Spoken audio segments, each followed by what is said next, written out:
When Brahms arrived in Vienna in the 1860s, he was still very much the beardless young romantic, and this was the spirit of the kind of avant-garde, you might say, German romanticism that he represented. It's a painting by the great German romantic painter Caspar David Friedrich. It's called The Wanderer Above the Sea of Mists. And that was an absolutely classic romantic image, the idea of the homeless man wandering in tune with nature and yet somehow or other alienated from his fellow man. You can get a sense of that spirit to an extent in Brahms's clarinet quintet. And he brought something of that with him. In fact, it was so popular, this image, that people used to buy wanderer costumes so that they could make themselves look as romantic and alienated as possible.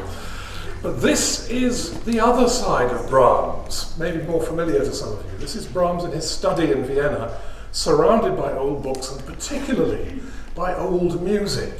Now, this is something that it takes a moment or two to get your head around, because something was changing with relation to the musical past in Brahms's time. For composers like Mozart or Beethoven or even Schubert, the musical past was only a couple of generations.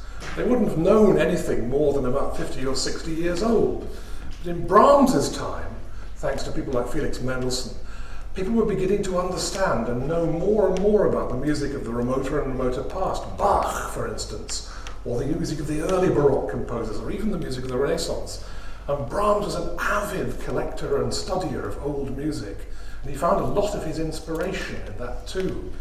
So this is another paradoxical side of Brahms, which I love this picture. This is a painting by Max Klinger called Brahms Fantasy, which is an attempt to create in symbolic form the sort of imagery suggested by Brahms's piano and chamber music. This sort of almost demonically inspired young man and this strange sphinx-like creature with the harp at the right.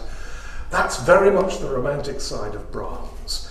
But in a way, Brahms was like the ancient Roman god Janus, the two-faced Roman god who looked backwards into the past and forward into the future at the turn of the year. Rather beautifully for our purposes, the backward-looking Janus has a beard like the older Brahms, and the forward-looking Brahms has no beard.